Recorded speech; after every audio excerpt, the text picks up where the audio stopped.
As anyone who knows Emily Patterson Jackson will testify, when this 38-year-old mother of 4 sets a goal, it's a pretty sure bet she will succeed.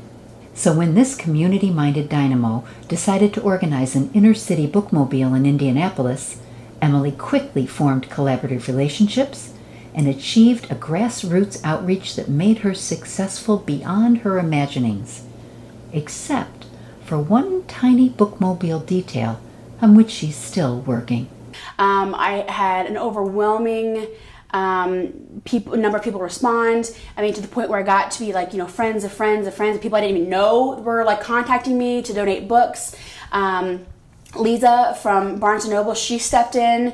I didn't even know her before that. She had seen what I was doing on Facebook on another page, like somebody else's page, and she contacted me and said, "Hey, I want to help you. I think we can do a book fair at Barnes & Noble, and then the proceeds, go to Circle City Relief." And then we were a part of their holiday book drive, and so we got maybe 600 or 700 books from Barnes & Noble through their holiday book drive, and then we got an additional gift card that I was able to purchase books, just for the book drive itself. That was especially good because I got a ton of donations from people, but most of what we get are older books, which for that kind of the young reader, that category is fine. What has not been as great is the teenage, because they want the stuff that's contemporary. They want the stuff that's new and out right now. They don't want to read Babysitter's Club and the things that I read when I was a kid.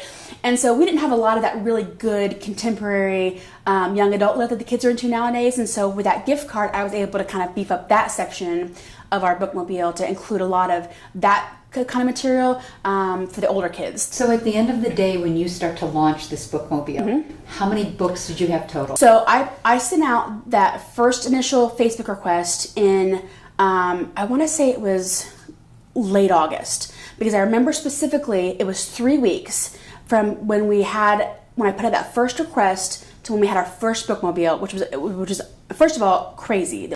Because I was wanting to wait and kind of, see how it went. But Sandy Gay through Circle City Relief, she's like, "No, let's just do it. Let's just do it." But so I have to stop you here. The title, Bookmobile, yes, implies that there's a vehicle. There is not. There is my vehicle that goes to get the books that are stored in the warehouse, and then we just carry them in milk crates and load them up into my van and then take them to the serving site, which is the parking lot. So you're the bookmobile? Yes. And what's the warehouse? So Circle City Relief rents a warehouse, which is about a mile from the serving site, and that's where they prepare all the food. They warm up the pizzas, they prepare the soups and drinks and that kind of thing, and they load all of it up into vans and trailers and then take it over to the serving site. So as opposed to the bookmobile ideal that most people have, where a van loaded with books goes out into different neighborhoods in the community, what this is, you have the books in one spot and the community comes to you. Yes. Okay. Yes. So, but to answer 3 weeks, you're in. Yes. So to answer your first question, in that 3-week period, I had almost 1,000 books that were donated. Really, it still amazes me to this day to think back on how it just spread. I mean, it was all word of mouth. That's all it was just word of mouth, and just people would contact me. I mean, those first few weeks, I literally was just driving around all day long, almost every day, getting books from different people in different places, and just picking up books. And even now, because one of my initial concerns was that I wanted to make sure that this was something that we could maintain and sustain for a long period of time, because I didn't want to start this bookmobile, in this area with these kids who don't have much stability, don't have much structure, and then after 3 months have the book donations dry up and then not be able to, keep doing it. Do you think that concept that you just identified as trying to make sure that there's consistency in their lives, yes, comes from any of your young growing up years when you were never in one place for more than a year? Like, is that why maybe you have that understanding or that realization that stability is important?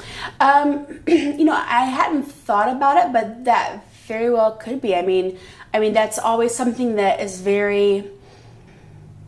that I see very easily, that I recognize very easily in other people, and it's something that affects me a lot, when, these kids who don't have that kind of stability and they don't have that kind of opportunity, and I think since I've had my own kids, I think that's, because my kids have opportunities, they have a lot of opportunities, and these kids are just a half an hour drive from us. Back to the books. Yep. You have 1,000 books after the first 3 weeks. When you talk about a bookmobile, most bookmobiles are like a library. They're Yes. libraries. Are you lending or are you giving? We are giving these books.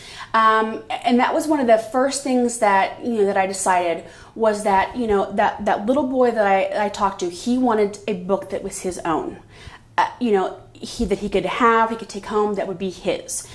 And there's a dignity in that. There is, when we give these books, if they want to bring them back after they read them, that's fine. But they are theirs to keep. And there is a pride in that, and there's a dignity in that when we give them something that is their own, that they could have, that's not anyone else's, and not their brothers, not their sisters, not their parents. And you can see that, in their faces when they are given, because they get to pick out whatever they want. They can pick out the books, and they make the decision themselves. And there's a hope in that, I think.